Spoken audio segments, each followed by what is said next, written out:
Hello students, it's sixth video of this chapter, straight lines.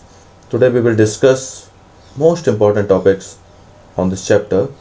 The first topic is distance of a point from a line. Distance of a point from a line. तो देखिए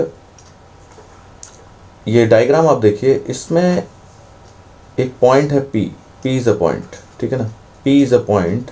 और इस P point से suppose ये एक line है L AX plus b y plus c, ये एक लाइन है, ये लाइन है ये, ठीक है। तो इसके जो डिस्टेंस है, ये डिस्टेंस जो आप देख रहे हैं D, ये डिस्टेंस हमें पता करनी है। ये डिस्टेंस क्या है? डिस्टेंस का मतलब सिंपल है कि परपेंडिकुलर डिस्टेंस की बात हो रही है, ठीक है। तो वो हम लोग डिस्कस कर रहे हैं। तो देखिए, तो सारी आपके पास जानकारी है। जानकारी क्या है कि हमें क्या करना है, ये P पॉइंट से जो आपकी L लाइन आपको मैंने अभी बताई, उस पर डिस्टेंस हमें पता करनी। तो देखिए, इसके लिए तरीका हम जो ले रहे हैं वो ये है कि सपोज ये ट्रायंगल मैं अगर लेता हूँ, ये एक ट्रायंगल है, ठीक है ना, एक ही ट्रायंगल है। अब आप देखिए, ये जो लाइन है, लाइन ये देखिए, इसको एक्स एक्सिस को इस पॉइंट पर काट रही है। तो ज़रा मैं आपको एक छोटी सी कैलकुलेशन बता देता हूँ। Suppose AX plus b y plus c equal to 0 है। तो इसका मतलब अगर मैं इस पॉइंट की बात कर रहा हूँ, ये पिंक पॉइंट जो है आपका, इस पॉइंट की अगर मैं बात कर रहा हूँ, तो यहाँ क्या होगा, वाई कोऑर्डिनेट 0 होगा। सिंपल, वाई कोऑर्डिनेट तो इसमें 0 होगा ना। तो वाई कोऑर्डिनेट अगर 0 है, तो मैं अगर यहाँ 0 पुट कर देता हूँ, तो क्या आएगा, plus b into 0 plus c is equal to 0। तो ये 0 हो गया। तो अगर मैं x की कोऑर्डिनेट निकालूँ तो आएगा माइनस सी बाई ए, ठीक है ना। ये प्लस का इधर क्या माइनस हो गया। तो देखिए, y का कोऑर्डिनेट इसमें 0 है और माइनस सी बाई ए, ये आपका आ गया। क्लियर, ये आपका जो है कोऑर्डिनेट आपको मिल गया इसका। अगर मैं बात करता हूँ सेम इसी लाइन में, अगर मैं इस कोऑर्डिनेट को निकालना चाहता हूँ, ये जो कि बाई एक्सिस को कट कर रहा है, अगर ये बाई एक्सिस को कट कर रहा है, तो देखिए इसमें क्या होगा, इस कोऑर्डिनेट के लिए x 0 होगा। तो अगर मैं कहता हूँ AX plus b y plus c is equal to 0, तो क्या होगा देखिए, तो इसमें ये होगा, ये कोऑर्डिनेट तो हो गया 0, तो ये होगा सिंपल। तो ये आ जाएगा y इज इक्वल टू होगा माइनस सी बाई बी। तो देखिए, x का कोऑर्डिनेट 0 और माइनस सी बाई बी, तो ये कोऑर्डिनेट आपको मिल गया। इसका कोऑर्डिनेट मिल गया, इसका कोऑर्डिनेट हमने निकाल लिया, और ये कोऑर्डिनेट ऑलरेडी गिवन था, ठीक है। तो ये सारी जानकारी हमारे पास आ गई। कैसे आई, ये आपने देख लिया, ठीक है। तीनों कोऑर्डिनेट आ गए। अब जो ट्रायंगल की आप बात कर रहे हो, ज़रा आप ध्यान से देखिए, इस पॉइंट के कोऑर्डिनेट हमने निकाल लिए, सारी चीज़ें आ गई। अब देखिए, अगर मैं इस ट्रायंगल का एरिया निकालना चाहता हूँ, मतलब मैं क्या कहना चाहता हूँ, आप ज़रा ध्यान से देखें इसको। एरिया ऑफ ट्रायंगल, ये कौन सा, PQR की बात हो रही। एरिया ऑफ ट्रायंगल PQR क्या होता है, हाफ इंटू बेस। बेस अगर मैं बोल दूँ RQ, और हाइट में इसको बोल दूँ PM। तो वास्तव में मैं करना क्या है, इसको देखिए, हमें PM ही तो निकालना है भाई।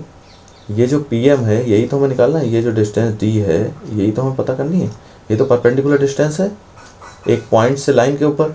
तो देखिए, इसका मतलब ये हुआ कि अगर मैं इसको ऐसे लिखता हूँ कि PM मुझे चाहिए, मतलब जिसको आप D बोल रहे हो, PM चाहिए, इसका मतलब ये 2 का इधर multiply, 2 into area of triangle PQR upon RQ।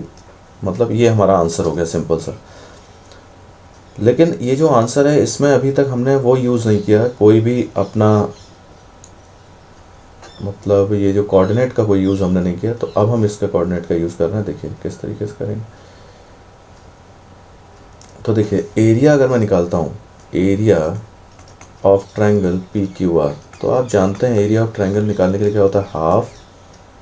इसके बाद हम लिखते हैं x1 y2 minus y3 plus x2 y3 minus y1 plus x3 y1 minus y2। ये देखिए, ये आंसर होगा। तो देखिए, आप सिंपल ये समझ जाइए इस चीज़ को। अगर मैं यहाँ पे थोड़ा सा बता दूँ आपको, इसको देखिए, अगर मैं इसको कंसिडर कर रहा हूँ, सपोज़ ये x1 y1 है, तो इसको मैंने x2 y2 बोल दिया, और इस कोऑर्डिनेट को बोल दिया x3 y3, ठीक है। ये लीजिए, इस तरीके से हमने ले लिया। तो अब आप इसकी वैल्यू इस तरीके से पुट करते जाइए। देखिए क्या करना है हमें, x1 की जगह तो x1 है तो कोई दिक्कत नहीं है। देखिए इधर x1 हो गया। अब आपने लिखा y2 मतलब हो गया 0 माइनस y3 आप देखिए y3 का मतलब है माइनस सी बाई बी, मतलब ये हो गया प्लस सी बाई बी, ठीक है, प्लस x2 क्या है 0 है इंटू y3 की बात हो रही तो minus c by b minus y1 का मतलब क्या हुआ y1 और x3 का मतलब क्या है देखिए जरा, x3 का मतलब है 0, x3 का मतलब है 0,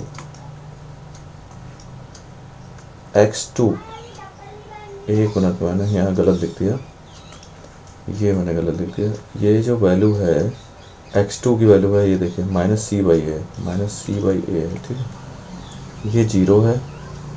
और उसके बाद y1 को तो y1 ही लिखूँगा और y2 क्या है 0, ठीक है ना। ये देखिए ये x3 की वैल्यू आपके पास थी, देखिए x3 की वैल्यू ये है 0 और ये जो y2 की वैल्यू है वो 0 है। क्लियर। अब ये देखिए अब इसको हमने सॉल्व किया तो क्या आएगा हाफ, आप देखिए x1 into c by b और प्लस इसको मैं लिखूँगा c square by a into b, ठीक है, ए इंटू बी है और ये हो गया प्लस, तो ये कितना हो जाएगा c/1 अपॉन ए। ये इतना पूरा सॉल्व होकर हमारे पास आ गया, ठीक है। अब देखिए अब हम इसको ज़रा सॉल्व कर रहे हैं तो ये कितना होगा हाफ, क्या कॉमन आ सकता है देखिए ज़रा, c कॉमन आ सकता है तो c कॉमन ले लीजिए, और तो कुछ कॉमन आने वाला नहीं, तो आप क्या लिया एलसीएम आ गया a इंटू बी एलसीएम होगा तो ये हो गया ax1, ये आ गया, प्लस का साइन लगाइए, ए भी तो है तो आपका c बचा इधर, और इधर देखिए a तो b का मल्टीप्लाई होगा b/1, ये इस तरीके से है। अगर मैं इसको सिंपल तरीके से लिखता हूँ हाफ c, तो इसको आप ऐसे लिख सकते हैं हाफ c, ऐसे लिख लीजिए half c by a b. एक चीज़ मैं आपको अभी और बताऊंगा, ध्यान से देखिए ax1 plus b/1 plus c, ये देखिए ये आ गया, ये किसकी वैल्यू आई, ट्रायंगल का एरिया आ गया, एरिया ऑफ ट्रायंगल PQR, ये एरिया ऑफ ट्रायंगल PQR आपने निकाल लिया। एक बात मैं यहाँ बता देना चाहता हूँ, बहुत बार इसमें कन्फ्यूज़न हो जाता है बेटा, कि जैसे देखिए ये आपने लिखा AB, तो ये AB का मतलब कभी कभी लोग ये समझ लेते हैं AB जैसे लिखा तो AB लोग ये समझ लेते हैं कि जैसे लाइन सेगमेंट तो नहीं है, ठीक है ना, ये कोई लाइन को रिप्रेजेंट कर रहा है, रे को रिप्रेजेंट कर रहा है, ऐसा कुछ नहीं है। AB यहाँ दो जो है कोफिशिएंट हैं, ठीक है ना, x और y के कोफिशिएंट है, तो AB हमने लिखा है a इंटू बी, इसीलिए मैंने डॉट लगा के दिखाया, नहीं तो बुक में आपको जो है AB लिखा मिल रहा है, ठीक है, जिससे कि आपको कन्फ्यूज़न ना हो, ठीक है, इतना आपको निकालिए। अब ज़रा चलिए इधर देखिए, जो d डिस्टेंस है, जो हमारा आंसर है वो क्या है, मतलब हमें क्या करना है, जो ट्रायंगल का एरिया है इसमें 2 का मल्टीप्लाई करना है और डिवाइड कैसे करना है RQ से। तो RQ क्या है, RQ देखिए क्या है, RQ ये जो है, अगर मैं ये कलर यूज़ करूँ तो RQ जो है ये है एक लाइन है, तो इसके बीच का मतलब हमें डिस्टेंस निकालना है, RQ डिस्टेंस है। तो RQ जब आप डिस्टेंस निकालना है तो डिस्टेंस निकालने का फार्मूला क्या है आपके पास, तो डिस्टेंस निकालने का फार्मूला हमारे पास ये है RQ, ये सिंपल सा फार्मूला है x2 minus x1 whole square plus y2 minus y1 whole square, simple, और इसका स्क्वायर रूट, ये लीजिए, ये आपका फार्मूला आ गया। समझ में आ गई बात आपको। तो जरा मैं देख लेता हूँ x2 माइनस, जैसे मान लीजिए मैंने यहाँ x3/3 लिखा था, आप इसको चेंज करके, अगर आपको कन्फ्यूज़न हो रहा है तो अब तो ये नया टास्क ले रहे हैं ना हम, तो इसको आप कह दीजिए, इसको x1/1 बोल दीजिए, इसको हमने बोल दिया x1/1, ठीक है, ये x1/1 हो गया, x2/2। तो x2 माइनस x1 की बात करेंगे, माइनस c/a माइनस 0, तो ये हो जाएगा माइनस c/a माइनस 0 का स्क्वायर, और प्लस y2 माइनस y1 की जब बात करेंगे तो y2 माइनस y1 में क्या होगा 0, और y1 है c/b 0, और ये हो जाएगा प्लस c/b, ये लीजिए इसका स्क्वायर हो गया। तो देखिए ये जब आप लिखेंगे तो ज़रा ध्यान दें, ये माइनस का स्क्वायर होगा तो प्लस हो गया, और ये हो गया c² a², इसमें तो कोई दिक्कत नहीं, प्लस का साइन लगाइए, फिर हो गया c² और बी स्क्वायर, ये लीजिए। अगर मैं इसमें से सी स्क्वायर बाहर लेता हूँ तो सी आता है बाहर, ठीक है। और इसको अगर मैं एलसीएम लेता हूँ तो ए स्क्वायर बी स्क्वायर इसका एलसीएम आया, और ये आ जाएगा बी स्क्वायर प्लस ए स्क्वायर। एलसीएम लेने में तो मुझे नहीं लग रहा कोई दिक्कत होगी। सी और ए स्क्वायर बी स्क्वायर को अगर आप बाहर लेंगे तो ए बी बाहर आ गया, और इसमें आ गया ए स्क्वायर प्लस बी स्क्वायर। लीजिए ये आपका क्या आया, आर क्यू। जो डिस्टेंस आपने निकाली थी वो आर क्यू, ये डिस्टेंस आ गई। क्लियर। अब देखिए हमें जो डी निकालना है, डी निकालना है तो हमें क्या करना है, 2 into area of triangle P Q R upon लिखना है आर क्यू। बेटा बहुत ही इंपॉर्टेंट चीज़ें मैं डिस्कस कर रहा हूँ आपसे, कोई भी ऐसी चीज़ डिस्कस नहीं कर रहा हूँ जो जिसमें सिर्फ टाइम आपका जा रहा है, ठीक है ना। एक एक चीज़ बहुत इंपॉर्टेंट है। तो देखिए आर क्यू की अगर मैं बात करूँ तो मैं यहाँ लिख सकता हूँ सी अपॉन ए डॉट बी, और यहाँ मैंने लिख दिया ए स्क्वायर प्लस बी स्क्वायर। इधर मैंने लिख दिया 2 इंटू, अब ट्रायंगल का एरिया मुझे लिखना है ए बी सी। तो ट्रायंगल का एरिया देखिए ये है, ये लिखा हुआ है, मैं ज़रा इसको हाईलाइट कर देता हूँ, ये वाला है, ये देखिए ये half c by a b, half c by a b यहाँ लिख लीजिए। यहाँ आ गया half c by a b a dot b, और उसके बाद आप क्या लिखेंगे, अंदर आप लिखिए a x one plus b y one plus c. अब तो कुछ नहीं बचा, देख लीजिए ये हो गया ना, जो येलो कलर से मार्क था। अब आप देखिए इसको हमने क्या किया, 2 से 2 ये कैंसिल हो गया, सी बाई ए बी इससे कैंसिल हो गया, यानी कि हमारा जो डिस्टेंस आया वो क्या आया, a x one plus b y one plus c upon root a square plus b square, ये लीजिए। तो यानी कि जो डिस्टेंस हम निकालते हैं, डिस्टेंस जो हमने एक पॉइंट की निकाली एक लाइन से, तो ये आ गई d is equal to a x one plus b y one plus c upon root a square plus b square. तो थोड़ा ध्यान से एक चीज़ें और हैं यहाँ समझ लेते हैं। लाइन क्या थी, a x plus b y plus c equal to 0 एक लाइन थी, और जिस पॉइंट से आपने कोऑर्डिनेट जो लिए वो थे क्या, x1 और y1, ठीक है ना। आपको याद दिला दूँ, दिखा दूँ, देखिए ये कोऑर्डिनेट आपके थे इधर x1 y1, ये कोऑर्डिनेट थे, और ये लाइन का इक्वेशन था, ठीक है ना।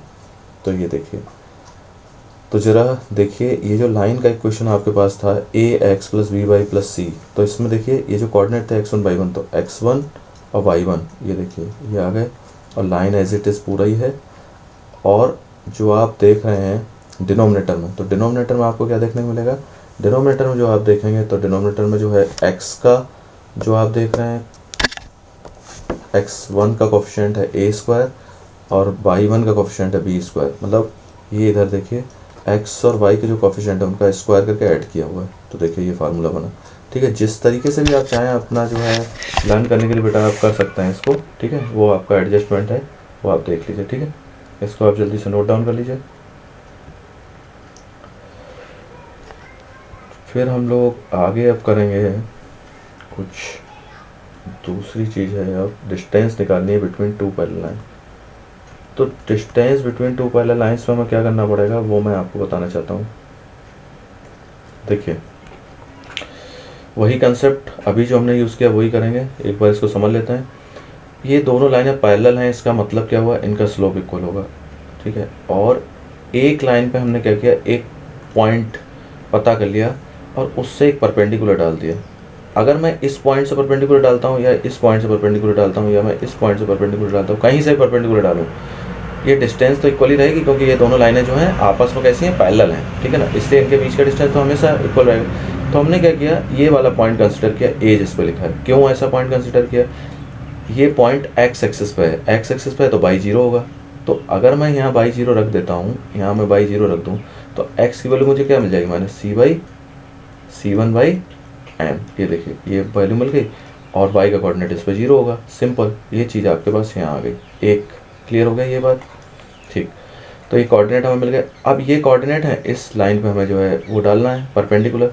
तो देखिए ये लाइन जो ऐसे लिखी हुई है, क्या मैं इसको ऐसे लिख दूँ, m x minus y plus C2 is equal to 0। मैंने ऐसे लिख लिया क्योंकि हमारे पास जो लाइन थी जो अभी हमने सॉल्व किया वो ये थी AX plus BY plus C equal to 0, इस तरीके से लाइन थी। तो अब देखिए अगर मैं इस कोऑर्डिनेट से इस लाइन पे डालता हूँ परपेंडिकुलर तो क्या आएगा, फार्मूला क्या है, AX1 plus BY1 plus C upon A square plus B square, ठीक है ना। ये देखिए तो मैंने क्या किया, A जो है A की जगह क्या है M है, x1 की जगह मैं क्या लिखूंगा माइनस C/m प्लस B की जगह मैं क्या लिखूंगा -1 और y1 की जगह मैं क्या लिखूंगा, ये देखिए ये 0 है, इधर 0 है, इधर ये देखिए ये कोऑर्डिनेट है ना तो ये 0 है, तो इसका मतलब यहाँ क्या आ गया, इधर 0 आ गया। और प्लस C की मैं बात करूँगा तो मैं क्या लिखूंगा यहाँ, ये देखिए ये C2, तो यहाँ मैंने क्या लिख दिया C2 upon root A square का क्या मतलब हुआ, A स्क्वायर मतलब इसका कोफिशिएंट x का कोफिशिएंट क्या है m स्क्वायर और इसका कोफिशिएंट कितना है -1 का स्क्वायर। ये देखिए इस तरीके से हो गया। तो अगर मैं इसे सिंपली सॉल्व करता हूँ तो m से m कट जाएगा तो ये कितना आ जाएगा -c और उसके बाद माइनस, ये तो 0 हो गया, प्लस तो ये C1 है, सॉरी इसको C1 लिख दीजिए, इसको C1 और ये हो गया C2, ठीक है। और आपका डिनोमिनेटर जो है वो क्या हो जाएगा, इसका 1 का स्क्वायर हो गया 1 प्लस m स्क्वायर, यानी कि ये देखिए आपका इस तरीके से डिस्टेंस, आपने दो पैरेलल लाइंस के बीच में डिस्टेंस जो आपको निकालना है ये लीजिए, आप ऐसे लिख लीजिए, कहीं कहीं आपको ऐसे लिखा मिलेगा C2 minus C1 upon root 1 plus m square, ठीक है। ये देखिए ये हमारा जो है डिस्टेंस जो है बिटवीन टू पैरेलल लाइंस आ गया, ठीक है बेटा। अब हम लोग क्या करेंगे, कुछ क्वेश्चन सॉल्व करेंगे, इस पे बेस्ड कुछ क्वेश्चन सॉल्व करेंगे, जिससे क्या होगा हमारी प्रैक्टिस हो जाएगी, ठीक है। तो देखिए इसमें अब हम लोग जो है क्या करते हैं, कुछ क्वेश्चन सॉल्व करते हैं। चलिए अब ये क्वेश्चन है हमारे सामने, ये है क्वेश्चन, देखिए इस क्वेश्चन दिया है find the distance between parallel lines. तो ये एक पैरेलल लाइन है और एक पैरेलल लाइन है, इसके बीच में डिस्टेंस चाहिए। अभी अभी जो हमने डेरिवेशन किया तो इसके हिसाब से सपोज ये जो पैरेलल लाइन है ये क्या हो रही है, अगर x एक्सिस से कहीं से निकल रही है तो y कोऑर्डिनेट 0 होगा। तो y कोऑर्डिनेट अगर इसका 0 होगा तो मैं अगर इसको सॉल्व कर दूँ तो ये कितना होगा -34 है। देखो इसको मैंने लिखा -34 इक्वल टू 0, तो x की वैल्यू आपके पास क्या आएगी 34/15, यानी कि जो कोऑर्डिनेट होंगे वो क्या होंगे 34/15 और y का 0, मतलब सिंपल वही चीज़ जो अभी अभी हमने की थी। सपोज आपकी ये लाइन जा रही है, ये लाइन है, सपोज यहाँ लाइन है, ठीक है, तो इसका y का कोऑर्डिनेट जो है 0 होगा सिंपल, और x का कोऑर्डिनेट आ गया 34/15, ठीक है, समझ गया।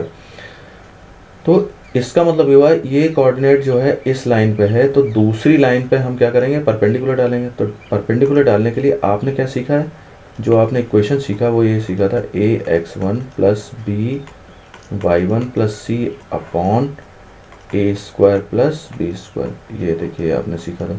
तो देखिए A अगर मैं बात करूँ, इसको मैं अगर कंपेयर कर रहा हूँ इस वाले इक्वेशन को, A की जगह आपको क्या दिख रहा है, A की जगह आपको दिख रहा होगा 15। अब आपको x1 की जगह क्या दिख रहा है 34/15 प्लस b की जगह आपको क्या दिख रहा है 8, y1 की जगह आपको क्या दिख रहा है 0, और उसके बाद क्या दिख रहा है, इसको मैं हटा दूँ तो देखिए इसके बाद आपको क्या दिख रहा है प्लस c का मतलब क्या है -34, नहीं c का मतलब ये है परपेंडिकुलर तो हम इस पर डाल लें ना, ये है c प्लस 31, ठीक है। तो आप इसको लिख दीजिए प्लस 31, ये हमने पूरा इक्वेशन लिख लिया। पूरा इक्वेशन आप सिंपल ये है, पूरा इक्वेशन आप लिख लीजिए और उसमें x1 y1 जो xy लिखा हुआ है इधर, उसकी जगह x1 और y1 की जो वैल्यू है जो भी कोऑर्डिनेट है उसको पुट कर दीजिए। इसके बाद हम लोग क्या करते हैं डिनोमिनेटर में कोफिशिएंट जो था x का कोफिशिएंट कितना है 15, तो 15 का स्क्वायर, और इसका कोफिशिएंट y का कितना है 8, इसका स्क्वायर कर दिया, ठीक है। और ये देखिए इस तरीके से अब देखिए इसको जब मैं सॉल्व करूंगा तो ये क्या आएगा 15 से 15 कैंसिल हो गया, तो ये गया 34 प्लस 31, क्योंकि बीच में तो 0 हो गया।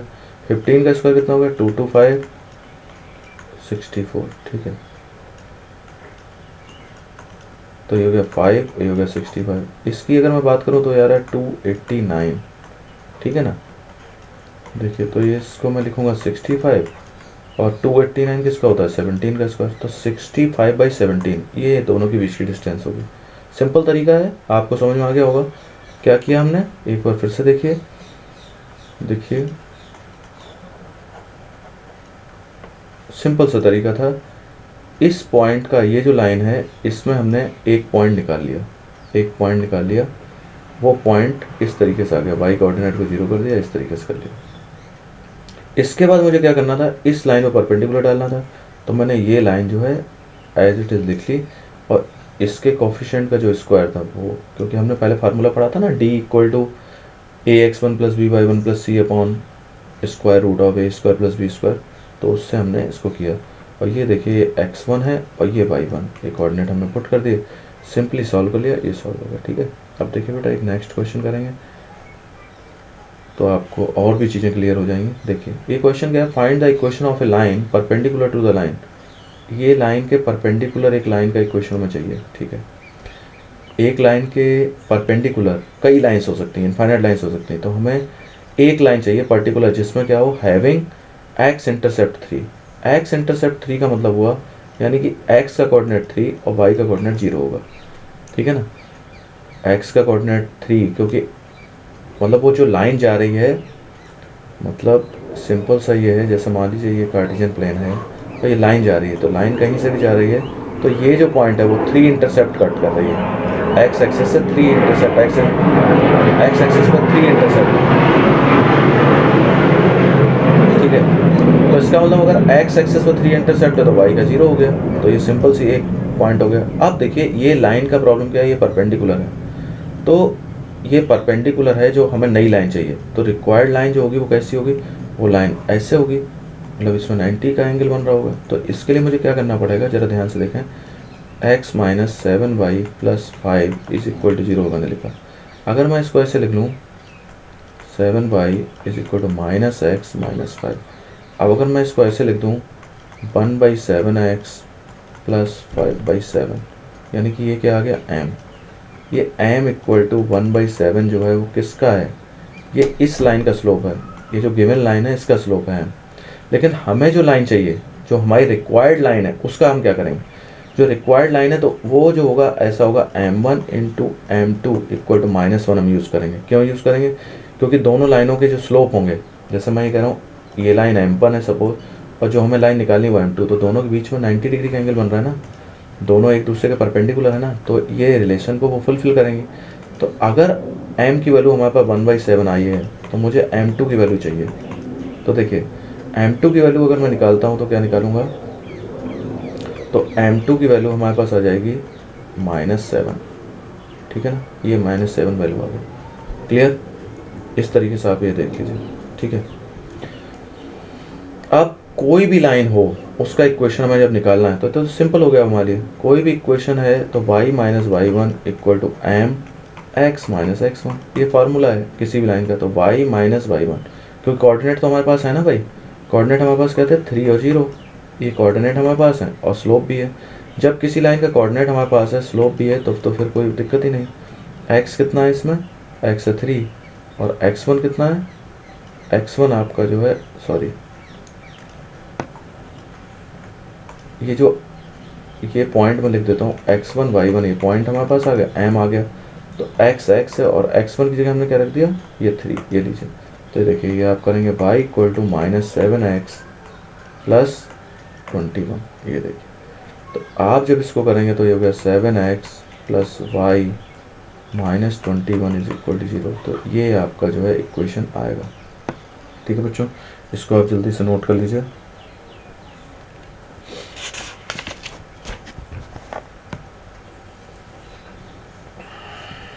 ठीक, अब हम लोग नेक्स्ट क्वेश्चन कर रहे हैं। इसमें मुझे लग रहा है आपको समझ में आ गया होगा, इजी था ये क्वेश्चन, ठीक है। देखिए अब एक क्वेश्चन है हमारे पास, the line through the point, वो ये बोलता है, पहले इसको समझना बहुत ज़रूरी होता है, क्वेश्चन सॉल्व करना कोई खास बात नहीं है, आप कंसेप्ट समझ लीजिए। तो देखिए वो कह रहा है एक लाइन इन पॉइंट से जा रही है, इंटरसेक्ट द लाइन, और इस लाइन को इंटरसेक्ट करती है इससे एट राइट एंगल्स, मतलब मतलब वो ये कह रहा है, मान लीजिए ये लाइन है 7x minus 9y minus 19 equal to 0, ये लाइन है। और एक लाइन ऐसे है h3 और 4 1 सपोज, इससे जा रही है लाइन, एक दूसरे को इंटरसेक्ट कर रहा है। कहाँ? राइट एंगल पे इंटरसेक्ट कर रहा है। इसका सिंपल सा मतलब हुआ, अगर मान लीजिए इसका स्लोप m1 है और इसका स्लोप m2 है, तो सिंपल सी बात ये हो गई कि m1 into m2 equal to -1 हो गया। ये हमारे पास गिवन है इन्फॉर्मेशन, ठीक है। तो अगर मैं m1 की बात करता हूँ तो मैं ऐसे लिखूँगा -9y is equal to -7x plus 19। मैंने y का टर्म इधर रखा, बाकी सबको इधर ट्रांसफर कर दिया, ठीक है। तो क्या होगा, y इक्वल टू मुझे क्या मिलेगा, 7/9 x माइनस 19/9, क्योंकि -9 से जब डिवाइड करेंगे तो माइनस माइनस प्लस हो जाएगा, तो ये ऐसा हो गया, ठीक है। यानी कि मेरे पास क्या आ गया, m1 की वैल्यू आ गई 7/9, एक वैल्यू आ गई। अब मैं अगर m2 की बात करता हूँ, m2 की जब आप बात करेंगे स्लोप निकालने का एक और तरीका है, जब पॉइंट्स दिए होते हैं तो हम क्या करते हैं, y2 minus y1 upon x2 minus x1। तो अब आप देखिए इसको थोड़ा सा, मैं इसको लिख देता हूँ, ये है x1 y1, ओके, और दूसरा पॉइंट क्या है, x2 y2। तो देखिए y2 minus y1, y2 minus y1, और x2 माइनस x1 क्या होगा, 4 माइनस h, ये देखिए ये आ गया। यानी कि m2 की जो बात हो रही है वो हो गया -2 अपॉन 4 माइनस h, ये लीजिए, ये m2 आ गया। तो दोनों की वैल्यू रख दीजिए, m1 इंटू m2 यानी 7/9, और ये हो गया -2/4 minus h is equal to -1 होना चाहिए, क्योंकि ये दोनों एक दूसरे के परपेंडिकुलर है, राइट एंगल पे एक दूसरे को कट कर रहे हैं, ठीक है। तो देखिए हो गया 14 इज इक्वल टू, मैंने ऐसे कर दिया 9 4 माइनस h, ठीक है, मतलब 7 इंटू 2 14 हो गया, और ये जो है इधर क्रॉस मल्टीप्लाई करके इधर कर दिया। तो आप इसको देखेंगे तो 14 इक्वल टू 36 माइनस 9h, ये आ गया। अब अगर मैं इसको सॉल्व करता हूँ तो ये ऐसे आएगा, 9h is equal to 36 minus 14। तो आप देखिए क्या होगा, 2 2 9h, तो h की वैल्यू आएगी 22/9। ये आपका आंसर आ गया। आपको बात समझ में आई क्या किया हमने? क्वेश्चन ये था कि भाई इन दोनों पॉइंट से एक लाइन पास हो रही है, ठीक है, और एक लाइन ये है, ये दोनों लाइनें एक दूसरे को कट कर रही हैं, कहाँ पे, राइट एंगल पे। इसका मतलब इन दोनों का स्लोप जो होगा उसमें ये रिलेशन होगा। अगर दोनों लाइनें पैरेलल होती हैं तो m1 इक्वल टू m2 होता है। अगर दोनों लाइनें राइट एंगल पे कट कर रही हैं, इसका मतलब m1 into m2 equal to -1 होना चाहिए, ठीक है। तो ये देखिए इस तरीके से हमने क्या किया इन दोनों का, तो एक स्लोप हमने निकाला कैसे, y equal to mx plus c के फॉर्म में लिख के। ये जो फॉर्म आप देख रहे हैं y equal to mx plus c का फॉर्म है, और ये तरीका ये था जब तो पॉइंट दिए थे तो उसके हिसाब से हमने निकाल लिया, ठीक है। तो इस तरीके से आपका h ही वैल्यू है। बेटा ऐसे ही मेहनत करते रहिए, बस आप लोग व्यस्त रहिए, मस्त रहिए, मज़े करिए, ओके। ये अच्छे से कर लीजिए, ओके, थैंक यू।